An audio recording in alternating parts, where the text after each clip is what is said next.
त्योहार का मौसम आने वाला था। बंटी चलो आओ पतंग उड़ाते हैं। नहीं जग्गू, मेरे पापा मुझे पतंग लेकर नहीं देते। वो कहते हैं पतंग उड़ाना अच्छे पंछियों का काम नहीं है। तुम फिक्र ना करो बंटी, मैं तुम्हारे लिए भी ले आऊंगा। मेरे पापा मुझसे बहुत प्यार करते हैं, वो मेरी कोई बात नहीं टालते। पापा मुझे पतंग उड़ानी है, मुझे पतंग लाकर दे और पक्की वाली डोर भी। बेटा मैं आपको खिलौने लाकर दूंगा, मगर पतंग उड़ाने से बहुत नुकसान होता है। नहीं पापा, मैं अपने दोस्तों से कह कर आया हूँ, मैं नहीं जानता। मुझे मेरे और मेरे दोस्तों के लिए पतंग चाहिए। कालू जी क्या हो गया है, इतनी जिद कर रहा है तो ला कर दे। मेरा एक ही तो बेटा है, आप इसकी बात भी नहीं मानेंगे तो किसकी मानेंगे। अच्छा बस करो, अब मैं लाकर देता हूँ। ये मेरे पापा तो हैं ही बहुत अच्छे।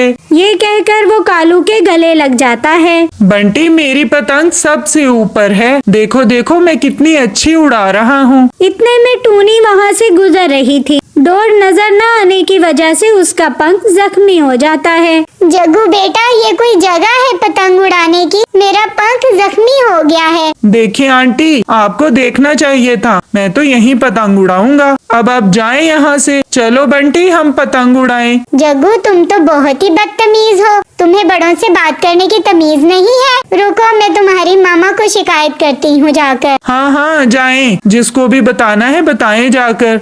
टूनी उसी हालत में कालू के घर की तरफ जाती है। आओ टूनी खैरियत। देखो गोरी बहन, जग्गू ने मेरा पंख जख्मी कर दिया। एक ही तो रास्ता है आने जाने का, वो वहीं पर पतंग उड़ा रहा है। देखा गोरी, मैं इसीलिए मना कर रहा था, मगर तुम कहाँ मेरी कोई बात सुनती हो। देखो टूनी, मेरे जग्गू की कोई गलती नहीं है, तुम्हें ही वहाँ से देखकर गुजरना चाहिए था, खुद तो नजर आता नहीं है। आ गई हो मेरे बेटे की शिकायत लेकर। अभी वो बातें कर ही रहे थे कि मिठू तोता भी जख्मी होकर वहाँ आ जाता है। कालू तुम अपने बेटे को समझाते क्यों नहीं हो, ये कोई पतंग उड़ाने की जगह है। लो अब तुम भी आ गए। एक तो सभी मेरे जग्गू के पीछे पड़े हुए हैं। बात सुनो मेरी, वो तो उधर ही गुड्डी उड़ाएगा, तुम लोग अपना रास्ता बदल लो। गोरी तुम अच्छा नहीं कर रही, ये तुम्हारे लिए सही नहीं है। चलो मिठू, इधर बात करने का कोई फायदा नहीं है। हाँ जाओ जाओ, मुझे भी तुम्हारे मुँह लगने का कोई शौक नहीं है। वो दोनों वहाँ से चले जाते हैं।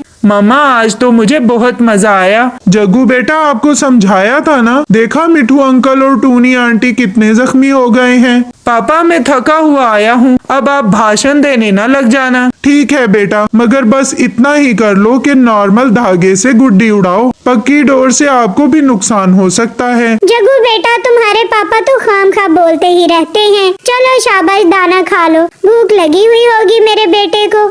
अगले दिन जग्गू फिर गुड्डी उड़ाने चला जाता है। जग्गू आज हम नदी पर गुड्डी उड़ाएंगे, दूसरे जंगल के पंछियों की पतंगे उस तरफ आती हैं, हम उनकी पतंगों को काटेंगे। वाह बंटी, फिर तो बहुत मजा आएगा। वो दोनों नदी की तरफ चले जाते हैं। कालू पीने का पानी खत्म हो गया है, मैं पानी भरने नदी पर जा रही हूँ। गोरी तुम रहने दो, मैं ले आता हूँ। नहीं कालू, मैं खुद ही जाऊंगी, मेरी आउटिंग भी हो जाएगी। सुबह से घर में बैठ बैठ कर बोर हो गई हूँ। ये कहकर वो पानी भरने चली जाती है। जैसे ही वो पानी भरकर वापसी के लिए मुड़ती है, उसे डोर नजर नहीं आती और पूरी शिद्दत से वो डोर गोरी के गले में लग जाती है और साथ ही खून बहने लग जाता है। गोरी जमीन पर गिर जाती है। जग्गू तुमने देखा कोई पंछी जख्मी होकर जमीन पर गिरा है? नहीं बंटी, चलो आओ देखते हैं। बंटी ये तो मेरी मामा है, इनको क्या हो गया? मामा मामा उठे, प्लीज उठ जाए। बंटी मेरी मामा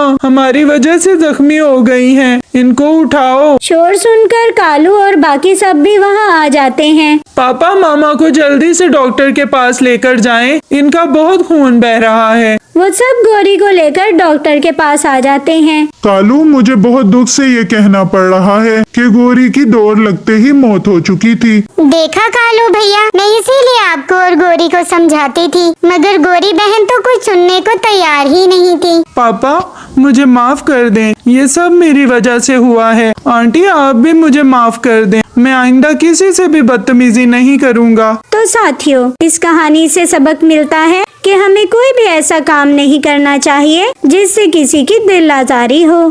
अगर आपको कहानी पसंद आई है तो लाइक करना और कमेंट करना बिल्कुल मत भूलिएगा। आपका शुक्रिया।